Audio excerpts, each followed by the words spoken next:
नमस्ते दोस्तों, स्वागत है आप सभी का घर बैठे खेल खेल में हिंदी साहित्य सीखने के इस कार्यक्रम में। अरविंद मिश्रा अभिवादन करता है आपका। दोस्तों, आज का हमारा शीर्षक है निराला रचित कुकुरमुत्ता।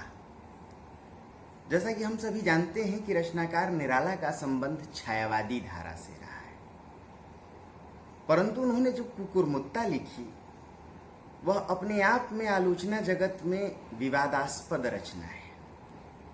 कुछ आलोचकों ने यह मान लिया कि कुकुरमुत्ता में निराला के छायावादी संस्कार प्रगतिवादी मार्क्सवादी संस्कार में बदल गए। आचार्य नंद दुलारे वाजपेयी, प्रोफेसर दूधनाथ सिंह जैसे आलोचकों ने यह स्पष्ट घोषणा कर दी कि कुकुरमुत्ता रचना के दोनों पात्र कुकुरमुत्ता और गुलाब कहीं ना कहीं यह संकेत देते हैं कि जो कुकुरमुत्ता है वो सर्वहारा का परिचायक है और गुलाब पूंजीपतियों का। और मार्क्सवादी विचारधारा द्वंदात्मक भौतिकतावाद को केंद्र में लेकर चलती है, अर्थात यह रचना सर्वहारा और पूंजीपतियों के द्वंद्व को उद्घाटित करने वाली रचना है। प्रभाकर माचवे, जो विचारों से एक प्रकार से मार्क्सवादी भी रहे, और देखा जाए तो प्रभाकर माचवे तार सप्तक प्रथम के साथ रचनाकारों में भी शरीक रहे हैं। उन्होंने भी यह लिखा कि निराला की रचना यहाँ से आकर थोड़ी देर के लिए रुकी, मुड़ी, ठिठकी और फिर कुलांचे भरती हुई निकल पड़ी। समझा जा सकता है दोस्तों कि छायावादी साहित्य की कालधारा या काल सीमा 1920 से 1936 तक रही है, जबकि प्रगतिवादी धारा की काल सीमा 1936 से 1943 तक की रही है। अब कुकुरमुत्ता की रचना 1941 में हुई, तो आलोचना जगत में इस भ्रम का उत्पन्न होना स्वाभाविक ही था कि कुकुरमुत्ता एक मार्क्सवादी रचना है। दूसरी बात कि यदि इस रचना की बुनावट को देखें तो रचना दो भागों में लिखी गई है। पहले भाग में नवाब के आलीशान महल के बाहर बनी हुई बागवानी, यानी नवाब के बाग, उसकी व्यवस्था, उसमें तहजीब, उसमें तरतीब की चर्चा है कि किस प्रकार नवाब का महल सौंदर्य से भरा है, खुशबू है उसमें आलिशान शान शौकत है, उसमें तरतीबियत है। एक थे नवाब, फारस से मंगाए थे गुलाब, कई प्रकार के फूल, कई प्रकार के फल लगे हैं, वहां सुंदर चिड़ियों का डेरा बना हुआ है। दोस्त, लेकिन कविता के दूसरे भाग की शुरुआत को देखें तो महल के बाहर बने थे झोंपड़े जो मिट्टी में थे अधगड़े। जिंदगी वहां लंतरानी से भरी हुई है, बिलबिलाते कीड़े मोरियों में, कहीं अंडे, कहीं धूप खाते कंडे, कहीं मुर्गी, कहीं अंडे। समझा जा सकता है कि पहले भाग में नवाब की आलीशान व्यवस्था है और दूसरे भाग में नवाब के खानसामा, नौकर, चाकर, यानी गरीब, मजदूर, सर्वहारा का बसेरा है। ऐसे में कोई भी यह कह सकता है कि यह रचना द्वंदात्मक है, इसमें सर्वहारा और पूंजीपतियों का द्वंद्व उद्घाटित है। इतना ही नहीं, जैसे ही रचना के पहले भाग में कुकुरमुत्ता, जो नवाब के बाग में एक नकली पहाड़ी है, वहीं गंदगी में उगा हुआ है, यह कुकुरमुत्ता सर ऐंठ कर कहता है गुलाब को, अबे सुन बे गुलाब, भूल मत पाई जो तूने खुशबू रंगो आब, खून चूसा खाद का तूने असिस्ट, डाल पर इतराता है कैपिटलिस्ट। तो पाठक गण भी यह समझ लेते हैं कि खून चूसने वाला तो कैपिटलिस्ट है, पूंजीपति होता है, यानी कुकुरमुत्ता सर्वहारा है और यह गुलाब पूंजीपति है। इतना ही नहीं,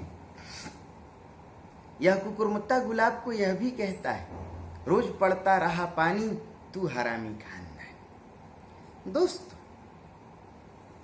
यदि देखा जाए तो यह रचना कहीं से भी मार्क्सवादी नहीं। भ्रम का एक कारण यह भी बनता है कि आलोचकों ने यह मान लिया कि कुकुरमुत्ता तो गंदगी में उगता है, सर्वहारा भी गंदगी में ही जन्म लेता है, अभावग्रस्त परिवेश में जीता है, पलता है। इसलिए कुकुरमुत्ता भी सर्वहारा का परिचायक है। परंतु जरा विचार कीजिए कि निराला को मार्क्सवादी होने की आवश्यकता क्या थी। निराला तो ऐसे ही सर्वहारा या जन सामान्य के निकट के कवि थे, स्वयं जीवन भर अकिंचन बने रहे। दोस्तों, निराला कभी भी मार्क्सवादियों को हजम नहीं कर सकते थे, क्योंकि मार्क्सवादियों की अपने आप में एक वर्ग चेतना है। उन्हें समाज का एक ही वर्ग पसंद है।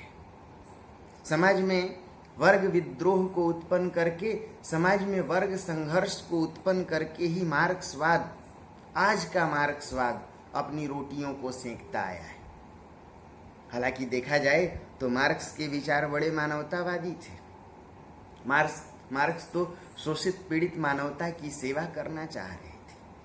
परंतु जो आज के मार्क्सवादी, वो बिना मार्क्सवाद को समझे समाज में फूट डालकर, समाज को लड़ाकर, समाजवाद के नाम पर समाज को फूंककर अपनी रोटी सेंकते आए हैं, स्वार्थ साधना करते आए हैं। यदि विचार किया जाए तो इस रचना का कुकुरमुत्ता ऐसे ही मार्क्सवादियों का परिचायक है, जो समाज में घृणा फैलाते हैं। इसलिए डॉक्टर रामविलास शर्मा ने लिखा भी कि कुकुरमुत्ता की जो तर्क योजना है, वह किसी सच्चे मार्क्सवादी की तर्क योजना नहीं है, बल्कि वह तो आज के आवारा शहरी टटपुंजीय लोगों की तर्क दृष्टि है, जो क्रांति और वर्ग संघर्ष का रास्ता छोड़ करके अराजकता का मार्ग अपनाती है। यदि देखा जाए तो यह कुकुरमुत्ता भी यही काम करता है। यह कुकुरमुत्ता बड़बोलेपन का शिकार है। गुलाब एक शब्द नहीं बोलता और कुकुरमुत्ता उसे भद्दी गालियां देता है। आज के मार्क्सवादियों की तरह यह फूहड़ है कुकुरमुत्ता। भदेस गालियां, उसे हरामी कहता है, उसे खून चूसने वाला, उसे औरतों का प्यारा, उसे विलासी कहता है। दोस्तों, इस रचना का कुकुरमुत्ता कहीं से भी सर्वहारा नहीं, बल्कि यह तो लुच्चा सर्वहारा है। आज के नेताओं का प्रतिनिधि है, जो मार्क्सवाद के नाम पर समाज को घृणा से जोड़ते हैं। इसलिए यह कुकुरमुत्ता बड़बोलेपन का शिकार है। वह कहता भी है, देख मुझको, मैं बड़ा, तू नहीं मैं बड़ा। यह कुकुरमुत्ता संसार के सभी दर्शनों की उत्पत्ति अपने से मानता है। कहता है कि विश्व में जितने भी स्थापत्य हैं, उन सब का निर्माण मुझसे हुआ है। वह कहता है, गीत, संगीत, यहाँ तक कि विष्णु का सुदर्शन चक्र, चाहे मिस्र का पिरामिड हो, सब मुझी से बने। परंतु दोस्तों, जिस प्रकार आज के मार्क्सवादी लोगों को ट्रैप जाल में लेते हैं, उसी प्रकार ये कुकुरमुत्ता जाल बुनता है। पहले भाग के अंत में कुछ पंक्तियां हैं भी, किस्ती दुपलिया या कोई भी कैप, समझ लो मैं ही हूं वह जाल, सबके सिर घूमता हूं, मैं ही हूं वह जाल, वह ट्रैप। ये तो जाल है, वह ट्रैप है। दोस्तों, रचनाकार निराला ने इस कविता कुकुरमुत्ता में, याद रखिए, मार्क्सवादी विचारधारा का परिचय नहीं दिया, बल्कि उन मार्क्सवादियों का विरोध किया जो समाज को अराजकता की ओर ढकेलते हैं। इसलिए पहले भाग में ही कुछ पंक्तियां उन्होंने स्पष्ट कर दी। कॉस्मोपॉलिटन, मेट्रोपॉलिटन, जैसे फ्राइड और लिट्टन लिख दिया उन्होंने। लिखा, जैसे कलम लेते ही रोके नहीं रुकता प्रोग्रेसिव के जोश का पारा, कहीं का रोड़ा कहीं का पत्थर टी.एस. एलियट ने जैसे दे मारा।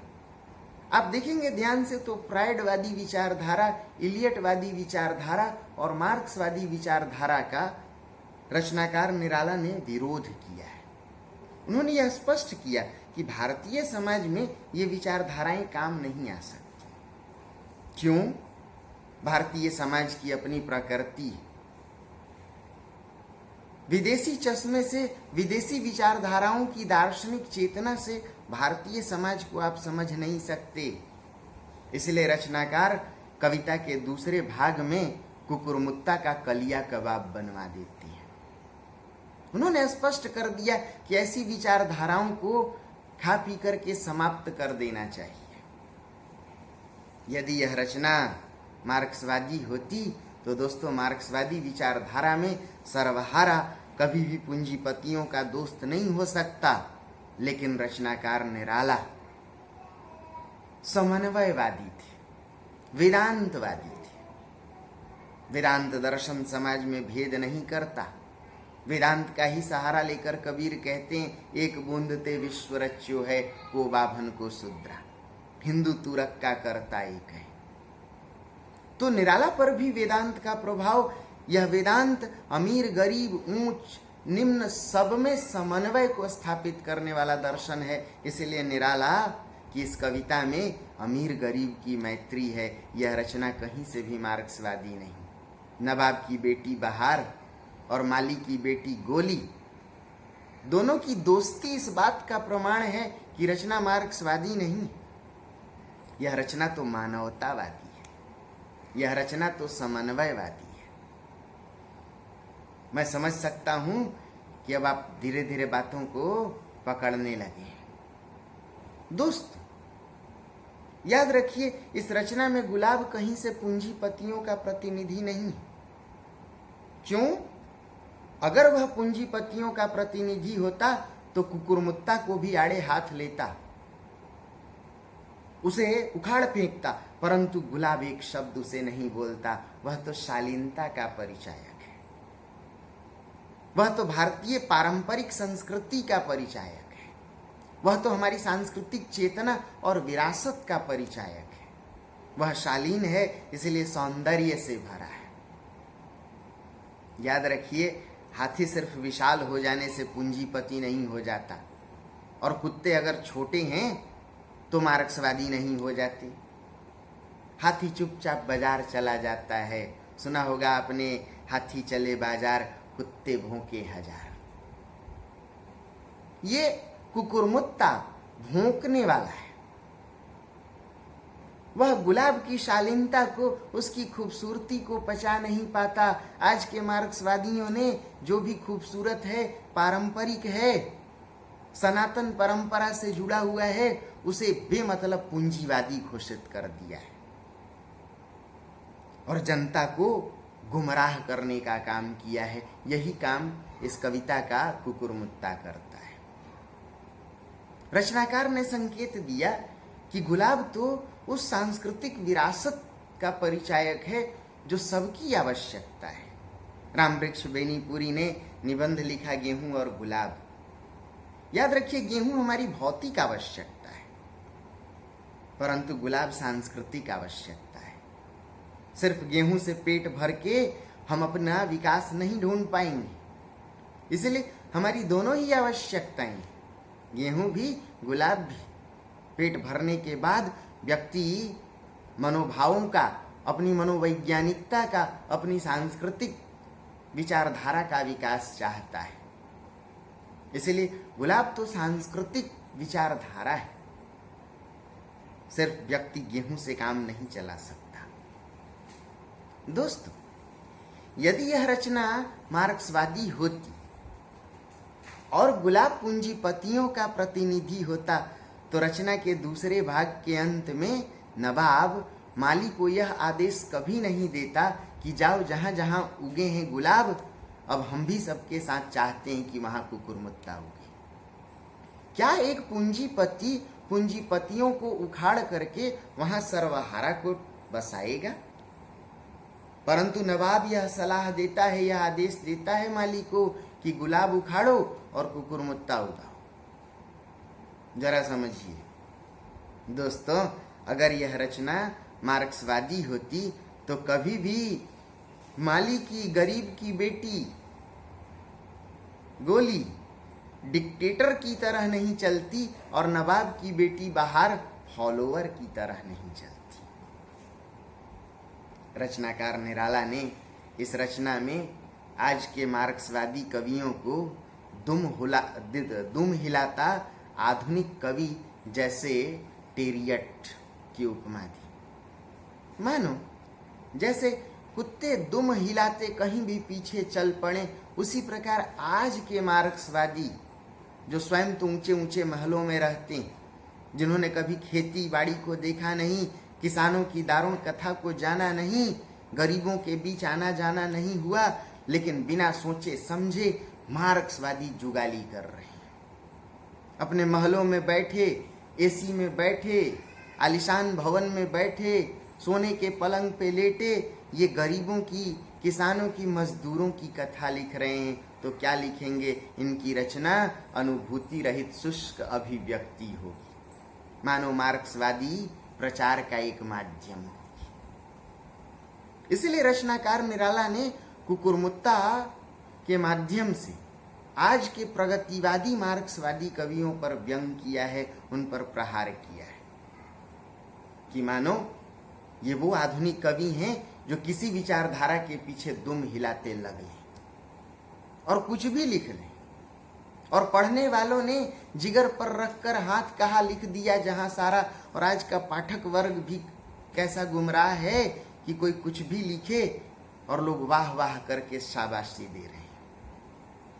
भारतीय समाज को तोड़ने वाली विचारधारा, बांटने वाली विचारधारा, ये गलती नहीं कि कोई सुंदर है, ये गलती नहीं कि कोई कुलीन है। कोई कुलीन है और यदि वह समाज के लिए जी रहा है तो वह तो मानवतावादी है। इसलिए रचना मानवतावाद का पक्ष लेती है, ना कि हिंसा, घृणा और उन्माद फैलाने वाली आज की मार्क्सवादी विचारधारा। इसलिए रामविलास शर्मा ने कुकुरमुत्ता को अराजकतावादी विचारधारा का परिचायक बताया। आपने सुना होगा जब ट्रेड यूनियंस बने तो मजदूरों के कुछ नेता निकले, ऐसे ही किसान सभा जब बनी तो किसानों के नेता।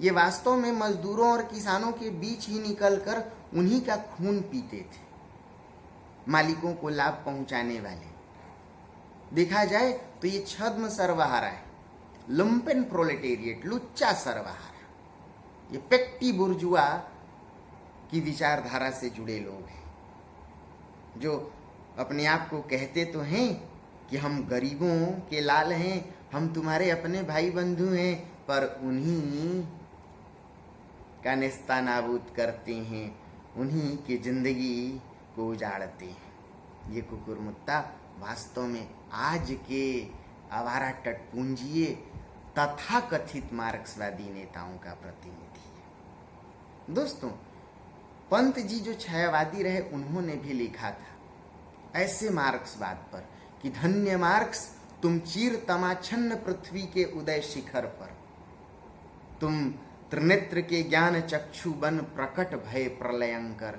ये मार्क्सवाद प्रलयंकारी रूप क्यों लेता जा रहा है आज का मार्क्सवाद? याद रखिए, निराला मार्क्स का विरोध नहीं कर रहे हैं, बल्कि आज के मार्क्सवादी विचारधारा का विरोध कर रहे हैं। दोस्तों, यदि यह रचना मार्क्सवादी होती और कुकुरमुत्ता सर्वहारा का प्रतीक होता तो कभी भी माली यह नहीं कहता नवाब से कि सरकार मुआफ फरमाए खता, क्योंकि कुकुरमुत्ता उगाए नहीं उगता।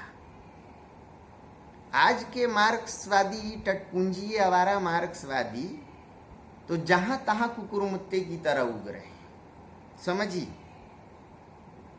परंतु बेचारा गरीब, वो तो शोषण और दमन उस पर थोप करके उसे बनाया जा रहा है।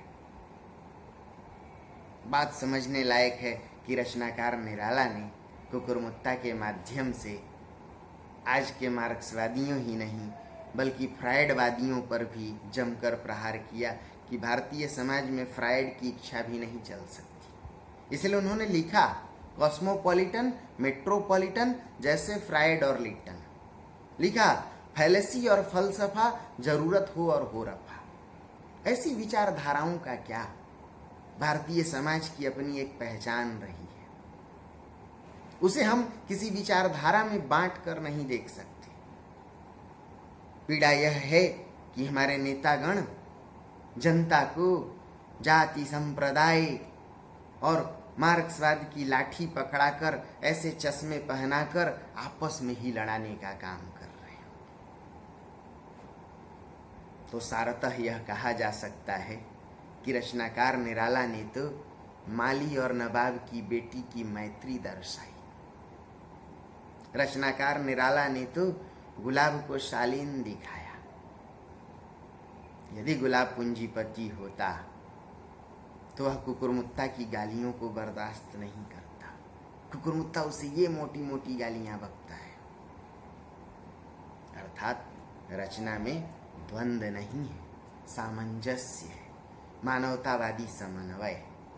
मैं उम्मीद करता हूँ कि कुछ बातें आपको समझ में आई होंगी। ना समझ में आए एक बार सुनिए, खूब बढ़िया से लिखिए और फिर पूछिए। तब तक ढेर सारी शुभकामनाएं। अगले वीडियो तक बने रहें। God bless you.